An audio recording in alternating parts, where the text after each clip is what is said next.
So hello everyone. तो आज हम बात करने वाले हैं आईपीएस क्लर्क के मेंस के एग्ज़ाम के बारे में। तो आज जो है आप लोगों का फाइनल जो एग्ज़ाम था आपका आईपीएस क्लर्क मेंस का हो चुका है और आप लोग बहुत ज़्यादा इस चीज़ का वेट करें कि क्या कट ऑफ रह सकती है, क्या कट ऑफ होगी, क्या हम क्लियर कर पाएंगे या नहीं, क्या हम दोबारा तैयारी करनी पड़ेगी एग्ज़ाम की या नहीं। तो बहुत सारे क्वेश्चंस आपके दिमाग में चल रहे होंगे एंड बहुत ज़्यादा अनरिलैक्स रहे होंगे आप, क्योंकि मैं भी इस चीज़ से जो है निकल चुकी हूँ। तो चलिए आज हम बात करते हैं, ठीक है। पहले क्वांट की बात करते हैं हम। तो क्वांट जो है आपका ईजी टू मॉडरेट आया था। तो मैंने काफ़ी कैंडिडेट से उनका रिव्यू लिया, तो उन्होंने भी मतलब यही बोला कि अगर चारों सेक्शन की बात करें तो क्वांट ठीक था, ठीक है। जीए तो सबसे पहले था, उसके बाद में बात करेंगे, लेकिन क्वांट जो है अगर कंपेयर करें पिछले बार के एग्ज़ाम से तो उससे ईजी था, ईजी टू मॉडरेट बोलेंगे, ठीक है। और उसके बाद हम इंग्लिश की बात करते हैं। तो इंग्लिश काफ़ी ज़्यादा एक्सपेक्टेशन से अलग आया था, लाइक बहुत ज़्यादा, और बहुत ज़्यादा हार्ड था इंग्लिश का एग्ज़ाम। काफ़ी बच्चे बहुत कम जो है टाइम कर पाए हैं, ठीक है, क्योंकि इंग्लिश में हम लोग श्योर नहीं हो सकते कि ये क्वेश्चन हमारा ठीक है या नहीं है। एक दो में श्योर हो सकते हैं लेकिन बाकी क्वेश्चंस में नहीं हो सकते। क्वांट का हमें पता होता है कि हमने जो क्वेश्चन किए हैं वो ठीक है या नहीं, क्योंकि हमें आंसर दिख जाता है उसमें सामने, लेकिन इंग्लिश में हमें नहीं पता। सो इंग्लिश जो है इस बार थोड़ा कंफ्यूजिंग वाली चीज़ है कि इसमें लोग जो हैं सेक्शनल कट ऑफ के कारण रुक सकते हैं, ठीक है। इंग्लिश इस बार हार्ड था काफ़ी, अगर पिछली बार से कंपेयर करें एग्ज़ाम का। तो नेक्स्ट है आपका रीजनिंग में जो है आपका क्रिटिकल रीजनिंग के 2 क्वेश्चन आए थे और मॉडरेट था लेवल एज ऑन, और लेकिन जो टाइम था वो काफ़ी टेकिंग था, मतलब टाइम टेकिंग था, काफ़ी लॉन्ग क्वेश्चन थे, मतलब डुएबल थे, लेकिन टाइम जो है लग रहा था उनको सॉल्व करने में। और क्या होता है ना कि एग्ज़ाम में हम नर्वस भी हो जाते हैं, तो कुछ चीज़ ईजी होती है ना वो भी हमें टफ लगने लग जाती है, ठीक है। घर पर तो बैठ के हम मॉक टेस्ट दे लेते हैं आराम से, लेकिन एग्ज़ाम में अलग ही चीज़ होती है। क्योंकि मेरे साथ में हुआ था कि मैं रीजनिंग का क्वेश्चन करने बैठी थी उस टाइम जब मैं प्रिपेयर कर रही थी, क्वेश्चन आते हुए मुझसे छूट गया वो, हाथ मेरे मतलब लाइक शिवर करने लगे थे।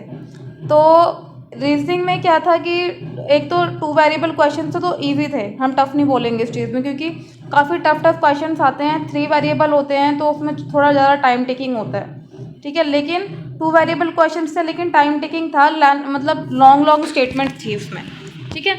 आगे हम जीए की बात करें तो जीए में मेनली जो आपका स्टैटिक क्वेश्चंस थे, और स्टैटिक क्वेश्चंस कहाँ से थे, आपके करंट अफेयर्स से।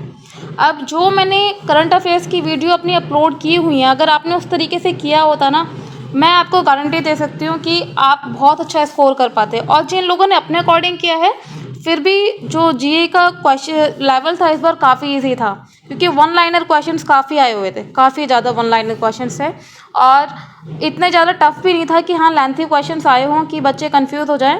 जीए का पोर्शन ठीक था, मैं ऐसा नहीं बोलूँगी कि बहुत ज़्यादा टफ आया था, ठीक है।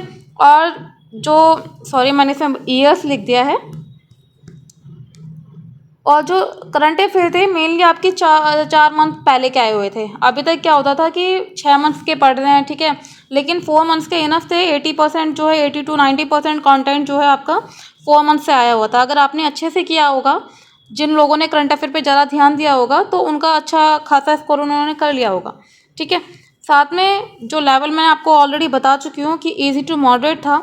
तो ओवरऑल हम बात करें, अगर चारों सेक्शन की बात करें हम, तो इंग्लिश का लेवल जो है सबसे ज़्यादा हार्ड था, ठीक है, सभी में।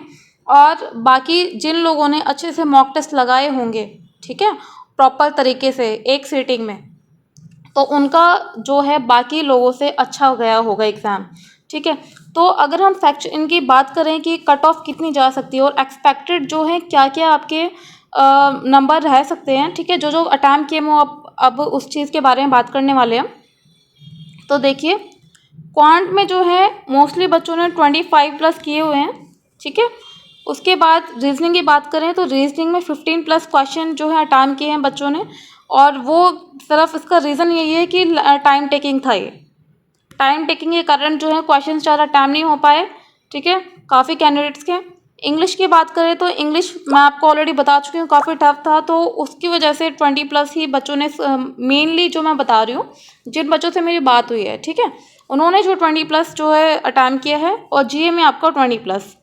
तो ये जो है इस बार मुझे लग रहा है शायद कट ऑफ जो है जो थोड़ी ज़्यादा रहेगी, 60+ जो मैंने आपका लिखा है, 60+ जो है उन स्टेट्स के लिए जो नॉर्थ ईस्ट साइड के हैं, क्योंकि वहाँ पे कट ऑफ जो है डाउन रहता है। जैसे आपका आंध्र प्रदेश हो गया, ठीक है, और आपका नागालैंड हो गया, तो इन स्टेट में जो है 60+ कट ऑफ जाने की चांसेस हैं। और 100+ जो है आपके मेनली जैसे यूपी हो गया आपका, ठीक है, यूपी हो गया, वेस्ट बंगाल हो गया आपका, ठीक है, त्रिपुरा हो गया और तमिलनाडु हो गया। तो इन सभी स्टेट्स में जो जो हाई कट ऑफ रखते हैं, ठीक है, और जिनका हमेशा से हाई कट ऑफ रहता है, तो उन स्टेट में 100+ जाने के चांसेस हैं। तो ये था कट ऑफ का प्रेडिक्शन। मैं ये नहीं कह रही कि यही कट ऑफ जाने वाली है, बट मुझे लग रहा है कि ऐसा ही होगा, ठीक है। तो जिन लोगों ने इतना, अगर उनका स्कोर इतना हो रहा है तो उन्हें ज़्यादा टेंशन लेने की ज़रूरत नहीं है, और टेंशन लेके होगा भी क्या, ऑलरेडी आप एग्ज़ाम दे चुके हो, ठीक है। अब IPS PO आ रहा है, आप उस चीज़ पे ध्यान दीजिए, ठीक है। अगर इसके बारे में ही सोचने बैठ जाओगे तो कुछ होगा नहीं, क्योंकि आप एग्ज़ाम तो दे दिया, चाहे अच्छा था चाहे बुरा था, ये एक बेटर ट्रूथ है। चाहे अच्छा था चाहे बुरा था, एग्ज़ाम आपका हो चुका है, आप दे के आ चुके हो, ठीक है। अब सोच के भी कुछ फ़ायदा नहीं है कि हाँ मेरा GA का क्वेश्चन अगर ये वाला कर देता, मेरा ये ठीक हो जाता, ये वाला मैंने गलत कर दिया। तो इस टाइप के क्वेश्चंस जो आपके माइंड में आ रहे होंगे, ठीक है। तो इतना सोचना नहीं है आपको। IPS PO का आपका एग्ज़ाम आ रहा है, ठीक है, उस पर ध्यान दीजिए, उस पर कोशिश करिए और ज़्यादा बेटर करके आओ, ठीक है। मैं तो ये बोलूँगी कि आपका सारे एग्ज़ाम्स क्लियर हो जाएं। बस अभी जो आपका IBPS क्लर्क का एग्ज़ाम है वो आपका हो चुका है, इस चीज़ को आप साइड में रख दीजिए और आपके जो भी अपकमिंग एग्ज़ाम्स हैं उन पर ध्यान दीजिए, ठीक है। बाकी आप लोगों को कुछ भी क्वेरी है, कुछ भी आप पूछना चाहते हो, तो मेरा टेलीग्राम चैनल है, मैंने उसका लिंक जो है डिस्क्रिप्शन बॉक्स में मेंशन कर दिया है, आप वहाँ जाकर उसको ज्वाइन कर सकते हो। तो आज के लिए इतना ही। Thank you.